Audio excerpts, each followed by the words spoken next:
تو یہ 4 چیزیں ہیں جن کا تعلق ایمان کے ساتھ ہے، کہ ایمان طلب سے ملتا ہے، ایمان مجاہدے سے چمکتا ہے، اور ایمان ہجرت سے پھیلتا ہے، اور ایمان حقوق العباد کی ادائیگی سے محفوظ رہتا ہے۔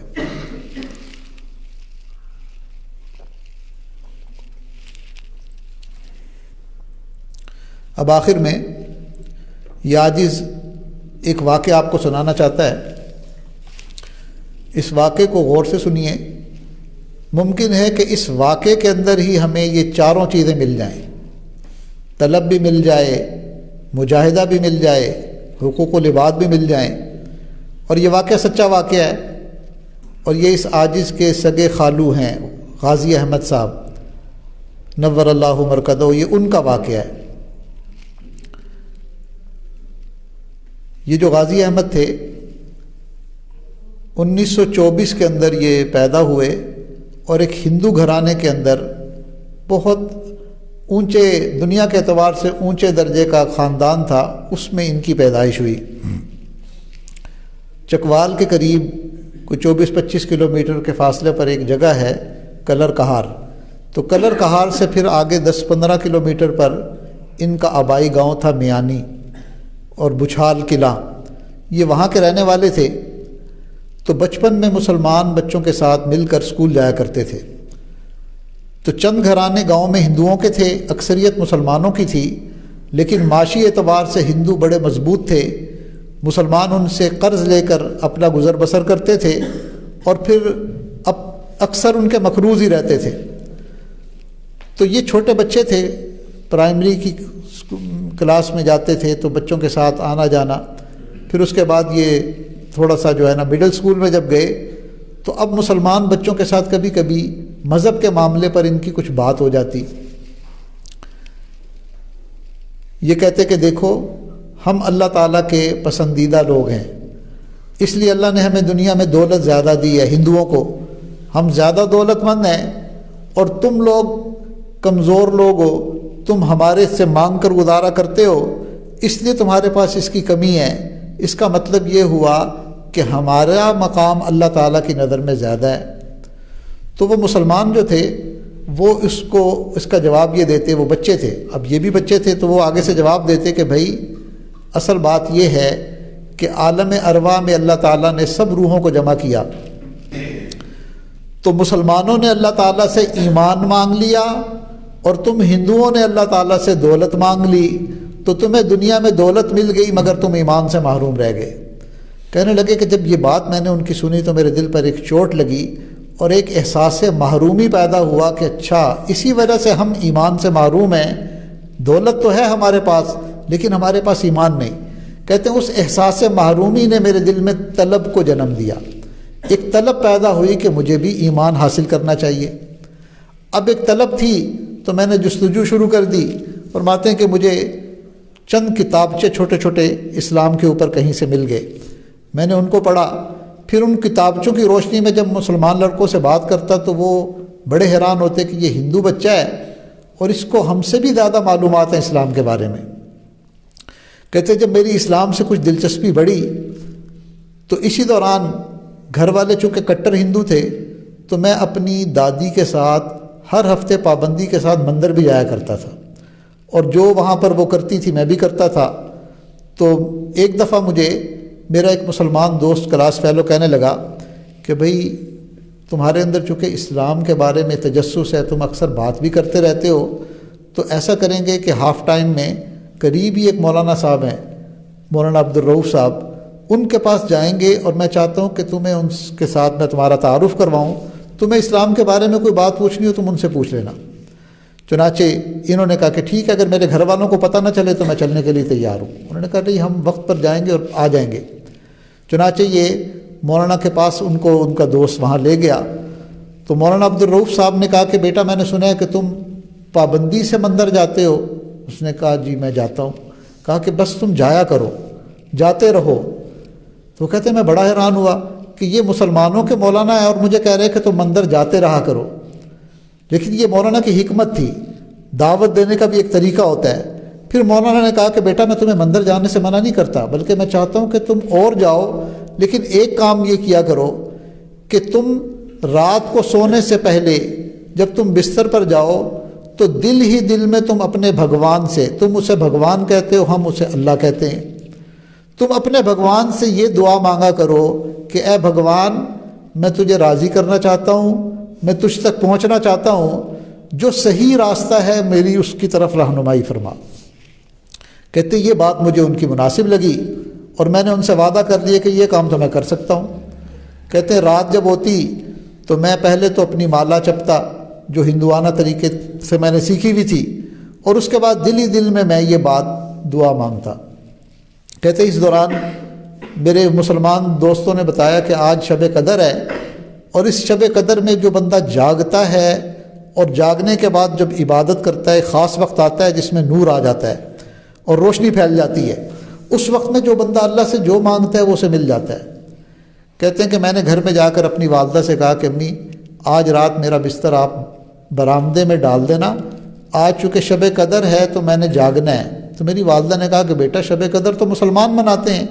وہ تو ان کے نزدیک متبرک رات ہے۔ تو میں نے کہا کہ امی خدا تو سب کا ایک ہی ہے، بھگوان تو سب کا ایک ہی ہے، تو اگرچہ مسلمان تو میں اپنے بھگوان سے مانگوں گا، بس آپ میرا بستر لگا دینا۔ تو کہتے ہیں کہ حق کی تلاش میں میرے دل میں ایک تڑپ تھی، طلب تھی، تو میں نے والدہ نے میرے کہنے پر بستر لگا دیا، تو میں رضائی لے کر بیٹھ گیا، مگر مجھے یہی تھا کہ رات کا کوئی خاص وقت ہوگا جب چاروں طرف روشنی پھیل جائے گی، اور اس وقت جب نور ظاہر ہوگا تو میں اس سے دعا مانگوں گا۔ کہتے ہیں کہ اللہ کی شان چونکہ کچی چھوٹی عمر تھی تو میں کچھ دیر تو جاگا، اس کے بعد نیند آ گئی اور میں سو گیا۔ صبح جب اٹھا تو والدہ نے مجھے کہا کہ بیٹا جب تو نے سونا ہی تھا تو تم نے کیوں اتنی تکلیف کی، اندر کمرے میں ہی سو جاتے۔ تو کہنے لگے کہ مجھے بڑا افسوس ہوا کہ میرے سے ایک چانس بھی سو گیا، لیکن اللہ تعالیٰ وہ تو دلوں کے بھید جانتے ہیں، اگرچہ وہ دعا نہ مانگ سکے مگر اللہ نے ان کے دل کی تڑپ کو اور طلب کو قبول کر لیا۔ کہتے ہیں اس کے بعد ایک دفعہ میں رات کو سویا تو میں نے خواب دیکھا۔ اب دعا تو میں مانگتا تھا جو مولانا عبدالرؤف صاحب نے مجھے بتائی تھی، تو اس دعا کو مانگتے ہوئے چند دن گزر گئے تو اس کا کوئی اثر محسوس نہیں کیا۔ تو کہتے ہیں ایک رات میں جب یہ دعا مانگ رہا تھا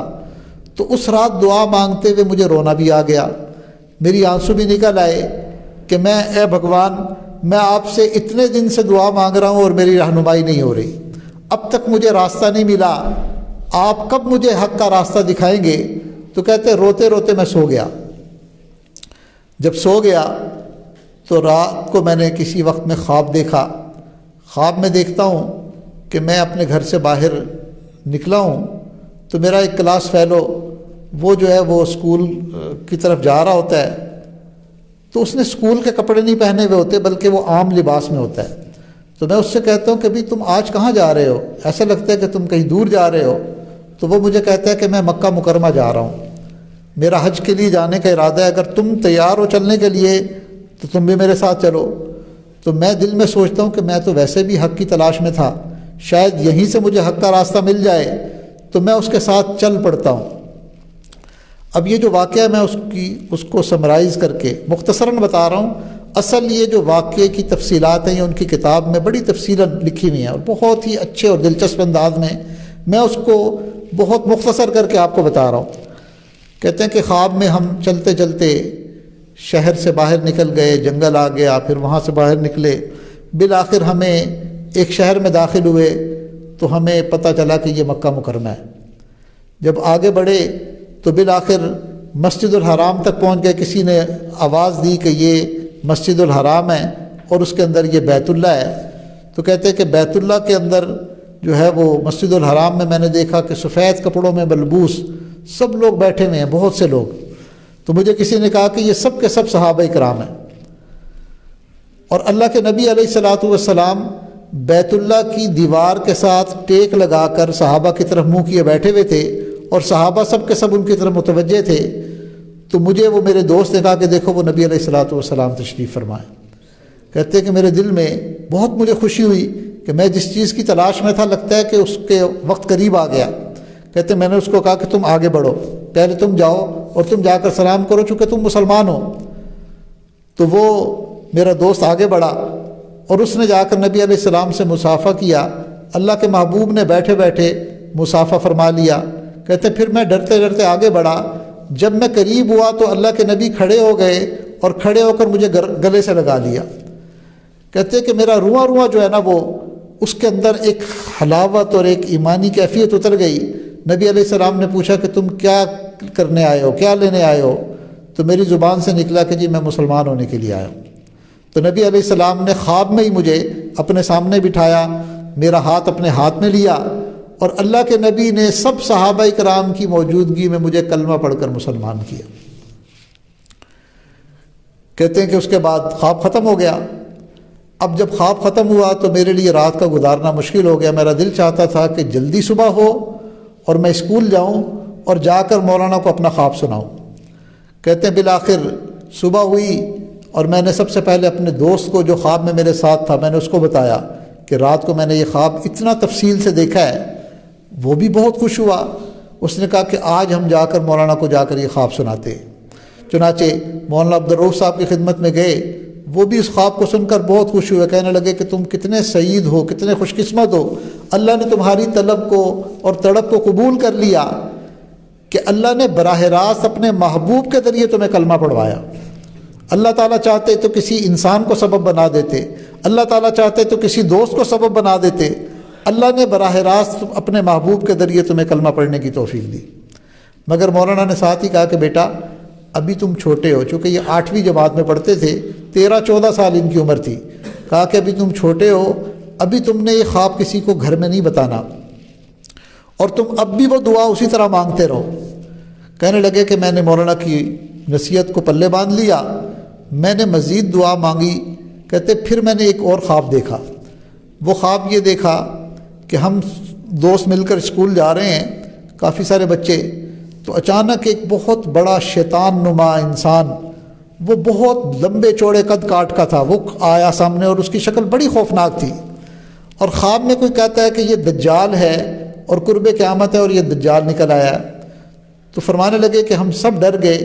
کہ اب یہ ہمیں مارے گا یا ہمیں اپنے اوپر ایمان لانے کا کہے گا۔ کہتے ایسا ہی ہوا کہ وہ پہلے اس نے ہندوؤں سے پوچھا، ہندو بچوں سے، کہ تم مجھے مانتے ہو؟ ان نے کہا، سب نے کہا ہم مانتے ہیں۔ جو کہتا تھا ہم مانتے ہیں تو ان کو وہ مٹھائی اس نے دی اور ان کو پیار کیا۔ پھر مسلمان بچوں سے پوچھا، مسلمانوں نے کہا کہ ہم تو نہیں مانتے، ہم اللہ کو مانتے ہیں۔ تو اس نے میرے سامنے ان کو مارنا شروع کر دیا۔ کہتے آخر میں رہ گیا تو میرے دل میں بھی یہی ڈر تھا اور خوف تھا کہ یہ مجھے بھی پوچھے گا اور اب تو مجھے بتانا پڑے گا۔ اب خواب میں تو ان کو نہیں پتا تھا کہ میں یہ خواب دیکھ رہا ہوں۔ کہتے بالآخر اس نے مجھے قریب بلایا اور کہا کہ بتاؤ تم کس کو مانتے ہو؟ تو میں نے بے اختیار کہا کہ میں اللہ کو مانتا ہوں جس پر میں ایمان لا چکا ہوں۔ کہتے جب یہ کہا تو اس نے مجھے زور سے تھپڑ مارا، میں دور جا کر گرا اور میں رونے لگ گیا۔ کہتے ابھی میں رو ہی رہا تھا کہ مجھے ایک آواز آئی کہ کوئی مجھے بلا رہا ہے۔ میں نے دیکھا تو اللہ کے محبوب صلی اللہ علیہ وسلم سفید لباس کے اندر امامہ پہنا ہوا تھا اور اللہ کے محبوب مجھے اپنے پاس بلا رہے ہیں۔ نبی علیہ السلام نے فرمایا کہ غازی احمد میں تمہاری مدد کرنے کے لیے آیا ہوں، اور اب آج کے بعد تمہیں کوئی مصیبت، کوئی تمہارا کچھ نہیں بگاڑ سکتی۔ اب انشاءاللہ تم فکر نہ کرو، اب یہ دجال جو ہے یہ تمہارا کچھ نہیں بگاڑ سکے گا۔ کہتے اس کے بعد جو ہے نا وہ دجال وہاں سے غائب ہو گیا۔ صبح اٹھ کر یہ خواب میں نے دوبارہ اسکول سے واپسی پر مولانا عبدالرؤف صاحب کو سنایا تو انہوں نے کہا کہ اب تو بات بالکل کلیئر ہو گئی، واضح ہو گئی، کچھ نہ کچھ قربانی آئے گی، لیکن اللہ کے محبوب نے یہ فرما دیا کہ اللہ تعالیٰ تمہاری حفاظت کریں گے۔ اب اس میں کوئی حرج نہیں کہ تم اپنے اسلام کا اظہار کر دو اور اس کا اعلان کر دو۔ تو کہتے ہیں کہ میں نے ان سے 2 دن کا وقت لیا کہ مجھے 2 دن دے دیں تاکہ میں اپنے گھر والوں کو جو ہے نا چونکہ مجھے گھر چھوڑنا پڑے گا، گھر میں تو یہ اعلان نہیں کر سکتا، تو 2 دن کے بعد انشاءاللہ میں آپ کے پاس آؤں گا اور پھر میں اعلانیہ کلمہ پڑھ کر جو ہے وہ مسلمان ہو جاؤں گا۔ اب دیکھیں ایک 12-13 سال کا بچہ جو 8ویں کلاس کے اندر پڑھتا ہے، اللہ تعالیٰ نے اس کے دل کے اندر ایمان ڈال دیا۔ اب یہ اس عمر کے اندر اپنا گھر جو بہت اعلیٰ اچھا گھر تھا، اونچا خاندان تھا، مال پیسے کی کوئی کمی نہیں تھی، سب کچھ چھوڑنے کے لیے تیار ہو گئے۔ کہتے ہیں کہ جس دن میں نے گھر چھوڑ کر جانا تھا، رات کو ہی جو ہے میرے اوپر ایک کیفیت تھی کہ میں سوچتا تھا کہ میں اس گھر میں پیدا ہوا، یہاں پلا بڑا، اس گھر کے ایک ایک در و دیوار سے مجھے بڑی محبت تھی، تو میں بہت زیادہ اداس بھی تھا، اور ایک ایک بھائی کا چہرہ، چھوٹے بھائی تھے سب، میں سب سے بڑا تھا، تو ان کا چہرہ میری آنکھوں کے سامنے آتا تھا، اور میں بہانے بہانے سے ان کو پیار کرتا رہا کہ پتہ نہیں آج کے بعد پھر ان سے میری ملاقات ہوگی کہ نہیں ہوگی۔ تو میں گھر چھوڑنے کے لیے بالکل تیار ہو گیا۔ صبح کا وقت تھا، اسکول جانے سے پہلے والدہ ناشتے کے لیے بورچی خانے میں بلاتی تھی، وہ ناشتہ بناتی تھی، میں قریب بیٹھ کے ہی ناشتہ کرتا تھا۔ کہتے اس دن ناشتے کے دوران میں نے بہانے سے ماں کے پاؤں کو چوم لیا، تو ماں بڑی حیران، کہنے لگی کہ ان کا نام کرشن لال تھا، کہ کرشن لال تمہیں کیا ہو گیا؟ تمہاری میں رات سے حالت عجیب سی دیکھ رہی ہوں، یہ تم پاؤں کیوں چھو رہے ہو؟ تو میں نے کہا امی وہ میری پینسل یہاں کہیں گر گئی تھی، میں اس کو تلاش کر رہا ہوں۔ کہتے میں اپنا جو ضبط تھا اس کو میں اپنے آنسوؤں کو بھی روکی رکھا، اور میں ضبط کرتا رہا کہ اگر میں رو پڑا تو میرا راز کھل جائے گا، اور راز کھل گیا تو کہیں میرے اسلام کے اظہار میں رکاوٹ نہ بن جائے، تو اس لیے میں برداشت کرتا رہا۔ لیکن جیسے ہی میں گھر سے باہر نکلا تو میرے بندھن ٹوٹ گئے، اور میں، بچے تو تھے ہی، اونچی اونچی آواز سے رونے لگ گئے۔ ماں کے چھوڑنے کا غم، گھر کے چھوڑنے کا غم، بہن بھائیوں کے چھوڑنے کا غم۔ کہتے راستے میں ایک مسلمان عورت ملی، کہنے لگی کرشن لال آج تجھے تیری ماں نے مارا ہے نا؟ تو میں نے کہا نہیں، ماں نے نہیں، میں نے دل میں کہا ماں نے نہیں مارا، ماں کی محبت نے مجھے مارا ہے۔ چنانچہ بالآخر یہ اسکول سے واپسی پر سیدھا وہاں مولانا عبدالرؤف صاحب کے پاس، ایک وہاں وہ گاؤں ہے بچھال قلعہ، وہاں چلے گئے۔ وہ جمعہ کا دن تھا، اور مسلمانوں کو مولانا نے پہلے ہی بتا دیا تھا، جو وہاں کے کچھ بااثر مسلمان تھے، کہ بھی ایسے فلاں ہندو خاندان، ایک بااثر خاندان ہے، اس کے بچے نے خواب میں نبی علیہ السلام کی زیارت کی، اور اللہ کے محبوب نے خواب میں اس کو کلمہ پڑھایا، ہم نے اس بچے کا ساتھ دینا ہے۔ تو وہ گاؤں کے جو لوگ تھے وہ کہنے لگے جی ہم انشاءاللہ اس کے لیے جو ہمیں جان کی بھی قربانی دینی پڑی ہم وہ قربانی دیں گے، اور ہم اس بچے کی حفاظت کریں گے۔ چنانچہ جمعے کے دن اس بچے نے، مولانا نے اس کا اسلام جو ہے اس کا اظہار کیا، کلمہ پڑھایا۔ پھر اس کے بعد ان کا نام جب رکھنے لگے تو مولانا نے ان کا نام شفیق الرحمن پسند کیا، مگر ان کے دل میں ان کو اپنا نام غازی احمد اچھا لگا۔ انہوں نے کہا کہ نہیں، میں چاہتا ہوں میرا نام غازی احمد رکھ دیں۔ چنانچہ ان کا نام غازی احمد رکھا گیا۔ اب جب یہ خبر پھیلی تو ان کے گھر والوں کو پتہ چلا۔ ان کے والد جو تھے وہ بڑے سرکاری افسر تھے، اور کشمیر میں کسی جگہ پر ان کی پوسٹنگ تھی۔ بالآخر ان کو بھی پتہ چلا، ان سب نے مل کر مسلمانوں کے خلاف، خاص طور پر مولانا عبدالرؤف صاحب اور جس اسکول میں یہ پڑھتے تھے وہاں کے ہیڈ ماسٹر اور چند لوگوں کے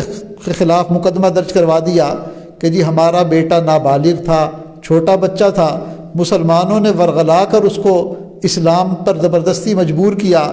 ہمارے بچوں کو ان سے آزادی دلوائی جائے۔ کہتے ہیں کہ جب میں نے جمعے کے دن ہم نے اسلام قبول کر لیا تو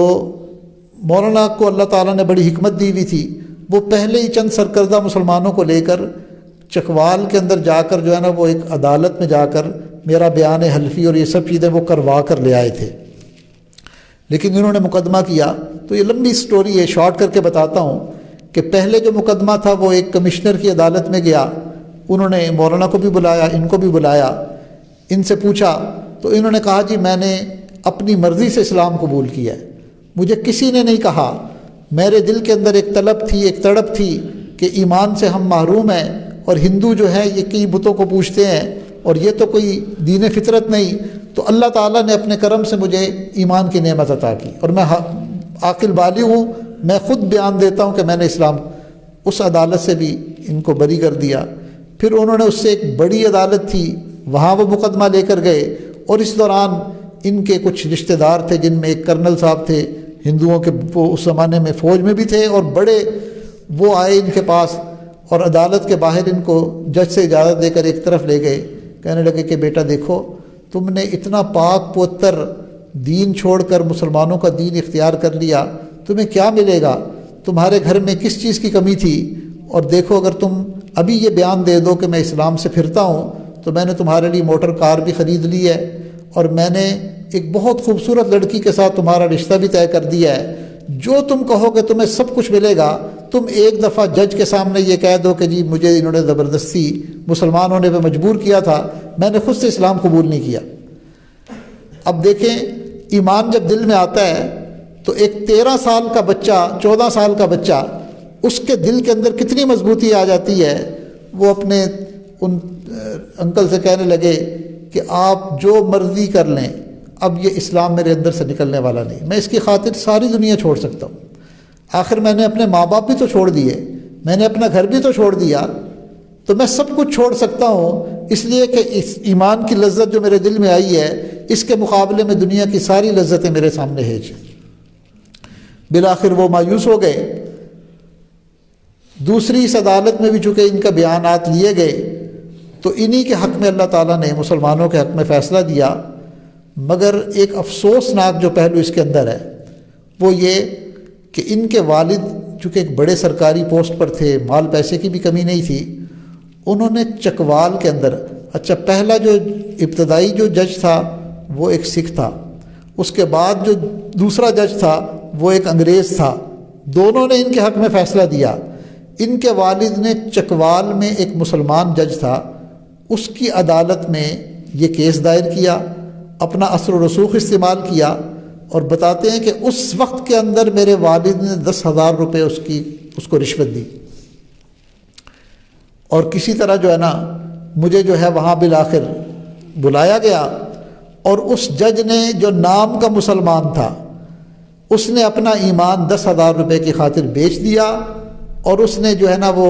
مقدمے کو ایسی شکل دی کہ جی یہ بچہ ابھی نابالغ ہے، یہ اپنی زندگی کے فیصلے خود نہیں کر سکتا، اور مجھے ان کی کسٹڈی میں دے دیا۔ وہاں سے میرے والد نے مجھے لیا اور مجھے کہا کہ اب تجھے میں اپنے گھر تو نہیں رکھ سکتا، وہاں تو مسلمان جو ہے وہ تجھے ہم سے چھین لیں گے، تمہیں میں اپنے ساتھ جو ہے نا کشمیر لے کر جا رہا ہوں۔ کہتے وہ مجھے وہاں سے کشمیر لے گئے، پہلے تو مجھے بڑے لالچ دیے، کہتے ویسے میرے والد بڑے حلیم متبع تھے، بڑی نرم طبیعت کے تھے، مگر اس معاملے میں ان کے اندر اتنی سختی آ گئی، اتنا کٹر پن آ گیا کہ وہ کہنے لگے کہ دیکھو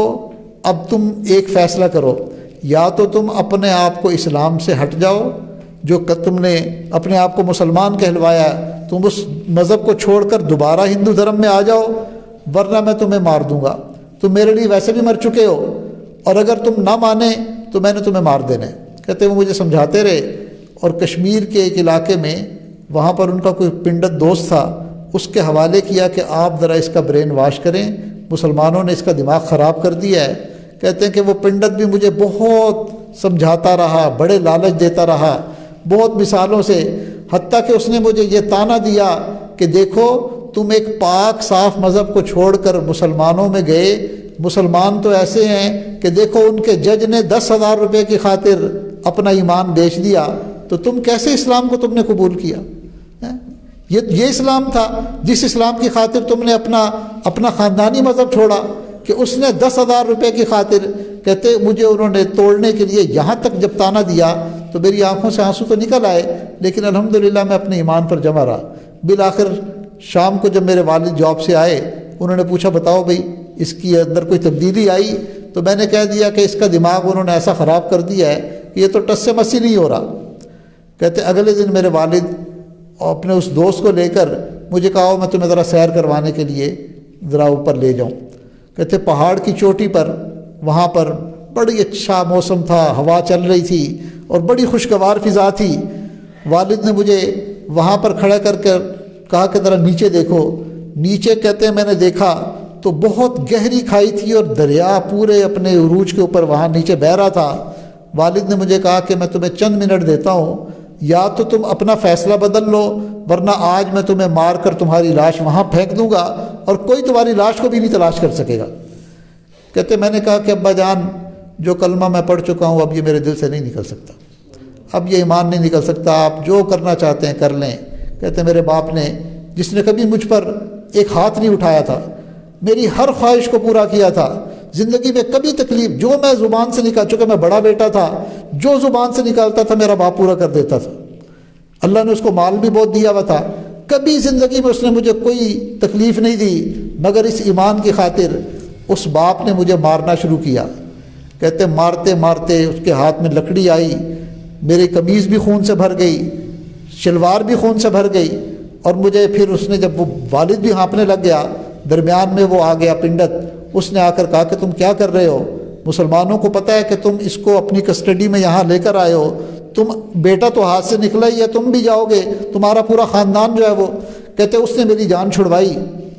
لیکن والد کا غصہ اترنے کا نام ہی نہیں لے رہا تھا۔ کہتے میں نے زندگی میں کبھی والد کو غصے میں نہیں دیکھا، لیکن اس معاملے میں اتنا غصہ تھا کہ وہ میری جان لینے پہ تیار۔ بالآخر باپ نے مجھے کہا کہ اگر تم مان جاؤ گے تو ٹھیک ہے، ورنہ میں تمہیں پھینک دوں گا۔ تو بتاؤ، تو کہتے ہیں کہ وہ پنڈت کہنے لگا کہ اچھا اس کو ایک موقع اور دو، میں اس کو سمجھاؤں گا، اور مجھے امید ہے کہ اب اس کو سبق مل گیا ہوگا۔ تو والد نے مجھے کہا کہ ٹھیک ہے، اب اس کو میں اپنے واپس گاؤں میں تو نہیں لے جا سکتا، اپنے علاقے میں، یہاں کشمیر میں ہی یہاں کے اسکول میں اس کو داخل کرواتے ہیں، آپ کے گھر میں رہے گا، آپ اس کی ذہن سازی کریں اور اس کی رپورٹ مجھے دیتے رہیں۔ اب جی ان کو وہاں کے قریب کے اسکول میں داخل کر دی۔ جب زخم ذرا ٹھیک ہو گئے، کچھ 2-4 دن گزر گئے، تو قریب کے اسکول میں کشمیری کے اندر ان کا داخلہ ہو گیا، اور پنڈت کے گھر میں انہوں نے رہنا شروع کر دیا۔ مگر یہ الحمدللہ اپنے ایمان پر قائم رہے، ان کو موقع نہیں ملتا تھا، ان کو پتہ تھا کہ پیچھے مسلمان بہت پریشان ہوں گے۔ مولانا عبدالرؤف صاحب اور وہ مسلمان جنہوں نے میرا ساتھ دیا تھا، جو اپنی جانیں بھی قربان کرنے کے لیے تیار تھے، چونکہ ان کو تو پتہ ہی نہیں ہوگا کہ میں کہاں ہوں، تو ان کے دل میں تھا کہ کبھی مجھے موقع ملے تو میں اپنی اطلاع ان تک پہنچا دوں۔ کہتے ہیں آہستہ آہستہ میں عام روٹین کے اندر میں نے اسکول بھی جانا شروع کر دیا، اور بظاہر زبان سے میں کوئی بات نہیں بولتا تھا، لیکن جب شام کو میں گھر آتا تو میں اپنا کمرے کا دروازہ بند کر کے اپنی ساری جو نمازیں رہ جاتی تھی ان نمازوں کو پھر قضا پڑھتا تھا۔ الحمدللہ اس دوران بھی میں نے ایک نماز نہیں چھوڑی۔ میں 13-14 سال کی عمر تھی، اور میں ساری نمازیں، آج کے مسلمان اس کے لیے نماز کا پڑھنا کتنا مشکل ہو چکا ہے، اور یہ بچہ جس کے دل میں ایمان آیا، کہتے کہ الحمدللہ میں کھلم کھلا تو نہیں پڑھ سکتا تھا، لیکن کمرہ بند کر کے چھپ کر میں وہ ساری نمازیں ادا کرتا تھا۔ کہتے آہستہ آہستہ جب ان کو یہ لگنے لگا کہ اب یہ اس کا ذہن آہستہ آہستہ بدل رہا ہے، اس نے کبھی کوئی ظاہر بھی نہیں کیا، اسلام کی بات بھی نہیں کی، تو اب تھوڑا سا جو ہے نا میرے اوپر سختی کم ہو گئی۔ پہلے مجھے نگرانی کے اندر اسکول بھیجا جاتا تھا، وہاں پر بھی میری کڑی نگرانی ہوتی تھی، واپسی پر بھی۔ اب آہستہ آہستہ جو ہے نا مجھے خود اسکول جانے کی اجازت مل گئی۔ کہتے ہیں پھر اسکول والوں کو بھی ذرا اعتماد ہو گیا، کچھ بچے میرے دوست بھی بن گئے، ان میں ایک ہندو لڑکا تھا، وہ ذرا اچھے ذہن کا تھا، اس کو میری پوری سٹوری کا پتہ چلا، تو اس کے دل میں بھی میرے لیے ہمدردی پیدا ہوئی۔ بالآخر میں نے اس سے پوچھا کہ تم مجھے بتا سکتے ہو کہ یہاں پوسٹ آفس کہاں پر ہے، کیسے وہاں جا سکتے ہیں؟ میں نے اس کو اعتماد میں لیا، وہ اس پر تیار ہو گیا۔ کہتے پھر میں نے ایک تفصیل سے خط لکھا مولانا عبدالرؤف صاحب کو، اور اس میں لکھا کہ الحمدللہ میں اپنے اسلام پر قائم ہوں، اگرچہ انہوں نے کوئی کسر نہیں چھوڑی میرے اندر سے دین کو نکالنے کی، اسلام کو نکالنے کی، لیکن الحمدللہ میرا ایمان باقی ہے، میں سب نمازیں پڑھتا ہوں، اور میں اب یہاں سے نکلنا چاہتا ہوں، یہاں سے نکالنے کی کوئی تدبیر آپ کیجیے۔ اور بالآخر ان کو جیسے ہی موقع ملا، درمیان میں ہاف ٹائم میں یہ اپنے اس دوست کے ساتھ جا کر اس خط کو انہوں نے پوسٹ بھی کر دیا۔ ادھر مسلمانوں کو جب خط ملا تو بہت خوش ہوئے، اور مولانا عبدالرؤف صاحب نے پھر اپنے جو اس علاقے کے معززین تھے ان کو جمع کیا، اور ان کو بتایا کہ الحمدللہ غازی احمد نہ صرف زندہ ہے بلکہ اس کا اسلام بھی جو ہے وہ اسلام پر بھی باقی ہے، اور فلاں علاقے میں اس کے والد اس کو اغوا کر کے لے گئے ہیں، اب وہ وہاں سے نکلنا چاہتا ہے، وہ چاہتا ہے کہ میں اپنے ماحول کے اندر آؤں تاکہ میں آزادی کے ساتھ نمازیں پڑھ سکوں۔ تو اب کون ہے جو اس کو اس مصیبت سے نکال کر لائے گا؟ تو ان نوجوانوں میں، ان کے پاس، مولانا کے پاس جو نوجوان تھے، ان میں ایک نوجوان تھے جن کا نام صوفی جان محمد تھا۔ اس عاجز نے الحمدللہ ان کی زیارت کی ہوئی ہے، ان کو دیکھا ہوا ہے بڑھاپے کے اندر۔ وہ کہنے لگے کہ حضرت میں پہاڑی راستوں سے بھی واقف ہوں، اور میں کچھ تجربہ بھی رکھتا ہوں، اور میں اس کے لیے تیار ہوں، اور میں یہ عہد بھی کرتا ہوں کہ اگر اس راستے میں میری جان بھی چلی گئی تو میں اس کو اپنے لیے سعادت سمجھوں گا۔ چنانچہ ان کے ساتھ مولانا نے پلان بنا لیا، طے ہو گیا، اور پھر جو انہوں نے خط میں ایڈریس دیا تھا اپنے دوست کا، اس پر انہوں نے خط لکھ کر بتا دیا کہ انشاءاللہ صوفی جان محمد جو ہیں وہ اتنے عرصے کے بعد، چونکہ اس زمانے میں سفر کے ذرائع بھی ایسے تیز نہیں ہوتے تھے، کبھی بس ملتی تھی، کبھی پیدل چلتے تھے، تو بتا دیا کہ فلاں تاریخ تک امید ہے کہ یہ پہنچ جائیں گے۔ بالآخر وہ وقت آ گیا کہ ان کو وہاں سے صوفی جان محمد صاحب پتہ نہیں راستے کی صعوبتیں برداشت کرتے ہوئے، مشقتیں برداشت کرتے ہوئے، پہاڑی راستوں سے جا کر یہ اس جگہ پر پہنچ گئے اور جا کر ان کو انہوں نے آپس میں طے کر لیا کہ فلاں جگہ پر ہم ملیں گے، اور یہ ان کے ساتھ وہاں سے فرار ہوئے۔ اسلام کی خاطر انہوں نے یہ ہجرت کی، مجاہدہ بھی برداشت کیا، ماریں بھی کھائی، اور اب وہاں سے عام راستے سے آ نہیں سکتے تھے چونکہ والد وہ بڑے اونچی پوسٹ پر تھے، اگر یہ سڑک کے راستے آتے تو فوراً وہ ناکے لگوا کر ان کو پکڑوا دیتے، تو پہاڑوں ہی کے اندر سے وہ کوئی راستہ تلاش کر کے گھنٹوں سفر کرتے رہے، اور یہ غازی احمد جو ہے ان کے ساتھ بالآخر ایک دور دراز شہر کے اندر جا کر وہاں سے انہوں نے بس لی، اور بس نے بھی عام روٹ کے بجائے پہلے انڈیا کا جو علاقہ تھا اس میں کہیں گئی، اور وہاں سے پھر وہ بس لے کر آئے، اور اللہ تعالیٰ نے اس طرح ان کو واپس پہنچایا۔ پھر اللہ رب العزت نے ان کے لیے آسانی کے راستے کھول دیے، انہوں نے اپنے اسکول کی تعلیم کو بھی جاری رکھا، اور اللہ کی شان فرماتے ہیں کہ میں چونکہ مسلمان ہوا تھا اور خاندان والے جو تھے ان کی نظر میرے اوپر بہت زیادہ تھی، تو مجھے اس کا بھی فکر تھا کہ کہیں یہ نہ سمجھے کہ مسلمان نالائق ہوتے ہیں، تو اب میں نے زیادہ محنت شروع کی۔ پہلے میں عام پوزیشن لیتا تھا، لیکن اسلام لانے کے بعد میں اسکول کی ہر کلاس کے اندر ٹاپ آنے لگا، نے خوب محنت کی، اور کہتے ہیں کہ میں نے بڑے اچھے نمبروں سے ہائی اسکول بھی پاس کیا، اور پھر اس کے بعد جو ہے نا آگے کی تعلیم بھی اسی دوران مجھے مولانا نے کچھ وقت کے لیے دارالعلوم دیوبند کے اندر دینی تعلیم حاصل کرنے کے لیے بھی بھیجا، اور وہاں سے واپس آ کر پھر میں نے جو ہے وہ آگے کی تعلیم، تو اللہ نے اس کے بعد ان کے لیے کامیابی کے راستے کھول دیے، خوب اللہ نے ان کو جو ہے نوازا۔ ایمان بچتا ہے حقوق العباد سے، اس کے بارے میں بس ایک بات بتا کر غازی صاحب کی وہ میں آپ کو اپنی بات کو ختم کرتا ہوں۔ غازی صاحب کہتے ہیں کہ جب میں نے اپنی تعلیم مکمل کر لی، دین کا علم بھی حاصل کر لیا، تو مجھے یونیورسٹی کے اندر لاہور میں جو ہے نا ایز اے لیکچرار گورنمنٹ کی آفر ہوئی۔ تو کہتے ہیں کہ جب مجھے آفر ہوئی تو میرے جو بڑے تھے ایک استاد، انہوں نے مجھے کہا کہ قاضی احمد آپ ماشاءاللہ مسلمان بھی ہیں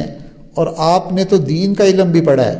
ہم نے تو صرف دنیا کی ڈگریاں لی ہیں، آپ نے تو دین کا علم بھی پڑھا ہے، آپ ذرا یہ بتائیں کہ جب کوئی بندہ اپنی ملازمت کے اوپر اگر وہ اپنی ملازمت کے اوقات کے اندر کوئی دوسرا کام کرے، اپنے اس وقت کو ضائع کرے، تو آپ ذرا دینی پوائنٹ آف ویو سے بتائیں کہ اس کی تنخواہ حلال ہوگی؟ تو فرمانے لگے کہ میں نے اس کو کہا کہ جی اس کی تنخواہ حلال نہیں ہوگی جب تک کہ وہ اپنا پورا وقت اپنے اس ٹائم کے مطابق نہ گزارے۔ کہتے ہیں بس وہ میرے استاد نے مجھے یہ کہا کہ بیٹا آپ تو ماشاءاللہ ویسے بھی مجھ سے زیادہ پڑھے لکھے ہیں، مجھے امید ہے کہ آپ رزق حلال کا خیال رکھیں گے۔ کہتے اس کے بعد سے میں نے یہ پلے باندھ لی بات کہ میں نے لقمہ حرام اپنے جسم میں داخل نہیں کرنا، الحمدللہ۔ اور یہ بات بیان کرتے ہوئے کہتے ہیں کہ 40 سال ہو گئے ہیں، اس 40 سال کے دوران کبھی میں اپنی ڈیوٹی سے 1 منٹ لیٹ نہیں ہوا، اور کبھی میں نے بلا جواز جو ہے ناغہ نہیں کیا، ہمیشہ میں نے اپنی وہی چھٹی استعمال کی جو سرکاری طور پر مجھے ملتی تھی۔ کہتے ایک دفعہ کسی وجہ سے میں اپنے کالج میں لیٹ ہوا، اور وہ کوئی گھر کے اندر کوئی بیماری تھی، کوئی ایسا معاملہ تھا، تو میں نے سوچا کہ بھئی یہ پہلا موقع ہے کہ جب میں لیٹ ہو گیا ہوں، تو میں نے سوچا کہ نہیں میں جاتا ہوں اور جا کر اپنی حاضری لگواؤں گا، اور پھر جو ہے میں آج کے دن کی چھٹی لے لوں گا کہ اس کو میری چھٹیوں میں یہ نہیں کروں گا کہ میں اس دن کو جو ہے نا اپنے کیریئر کے اوپر ایک داغ کے طور پر لگواؤں۔ کہتے ہیں اللہ تعالیٰ جب کوئی بندہ اپنے آپ کو بچانا چاہتا ہے تو اللہ کی بھی مدد شامل ہو جاتی ہے۔ کہتے ہیں اگرچہ میں لیٹ تھا، مگر جب میں کالج میں پہنچا تو اس وقت گھنٹی بج رہی تھی، تو میں نے اپنے وہ جو ایڈمنسٹریٹر تھا اس سے پوچھا کہ بھئی یہ ابھی کیوں گھنٹی بج رہی ہے؟ تو انہوں نے کہا پتہ نہیں ہماری گھڑیوں میں کوئی مسئلہ ہو گیا ہے تو ابھی پیریڈ شروع ہو رہا ہے۔ تو کہتے ہیں مجھے لگا کہ اللہ تعالیٰ نے میری مدد کی، میرا دن بچانا تھا، اللہ نہیں چاہتے تھے کہ میرا ایک دن بھی ضائع ہو، تو اللہ نے میں تو یہ نیت کر لی تھی کہ آج چھٹی کروں گا، مگر الحمدللہ میں بر وقت لیٹ ہونے کے باوجود بر وقت اپنے پیریڈ کے اندر بھی پہنچ گیا۔ تو وہ اکثر جب یہ عاجز بھی کبھی ان سے کہتا تھا کہ آپ مجھے کوئی نصیحت کریں، یا ایک آدھ دفعہ مجھے ان سے آٹوگراف لینے کا بھی موقع ملا، تو ہمیشہ سب سے زیادہ حقوق العباد کہ حقوق اللہ کی ادائیگی کے بعد حقوق العباد کی ادائیگی بہت ضروری ہے، یہ ضرور لکھتے تھے۔ تو اس سے پتہ یہ چلا کہ واقعتاً ایمان طلب سے ملتا ہے، ایمان مجاہدے سے بچتا ہے، ایمان مجاہدے سے چمکتا ہے، اللہ تعالیٰ اس میں مضبوطی۔ دیکھیں انہوں نے ہجرتیں کی، ماریں کھائی، اللہ نے پھر ان کو ایمان کا وہ درجہ دیا کہ اللہ اکبر کبیرہ۔ ماشاءاللہ انہوں نے دین کا علم کو بھی اس طرح حاصل کیا کہ کتاب ہدایہ کی کتاب جو مدارس میں پڑھائی جاتی ہے، اس کے بہت عام فہم ترجمے انہوں نے کیے۔ اس زمانے کے اندر طلباء امتحان کے موقع پر ان کے ترجمے، غازی احمد صاحب کا ترجمہ بہت شوق سے پڑھتے تھے کہ بھئی ہدایہ کو اگر سمجھنا ہے تو اس سے آسان ترجمہ نہیں ہو سکتا، یعنی اس درجے کے عالم بنے کہ ان کے لکھے ہوئے ترجمے جو ہیں وہ طلباء کے اندر بھی مقبول ہوئے۔ اللہ نے دنیا کی بھی عزت دی، دین کی بھی عزت دی۔ تو جو بندہ ایمان کی قدر کرتا ہے، جو بندہ ایمان کے لیے اپنے دل میں تڑپ اور طلب پیدا کرتا ہے اور ایمان کے لیے ہجرت کرتا ہے، ایمان کے لیے مجاہدہ کرتا ہے، اللہ تعالیٰ اس کے ایمان کی حفاظت فرماتے ہیں۔ الحمدللہ غازی صاحب کے جو بچے ہیں، میرے خالہ زاد بھائی بہن، ان سب کو بھی نبی علیہ السلام کی زیارت خواب میں ہو چکی ہے، اور وہ سب کہتے ہیں کہ وہ جو نبی علیہ السلام نے خواب میں ان کو کہا تھا کہ آج کے بعد تمہیں کبھی کوئی تکلیف نہیں ہوگی، کہتے ہیں کہ ہم نے اپنی پوری زندگی میں اسی کو آزمایا کہ جب کبھی ہمیں کوئی مشکل پیش آتی ہے، کوئی حالات ذرا اوپر نیچے ہوتے ہیں، ہم ابو جان کے اس خواب کا واسطہ دے کر دعا مانگتے ہیں، اللہ تعالیٰ ہمارے مسئلے کو حل کر دیتے ہیں۔ اللہ تعالیٰ ہمیں ایمان کی عظمت کو پہچاننے کی توفیق عطا فرمائے۔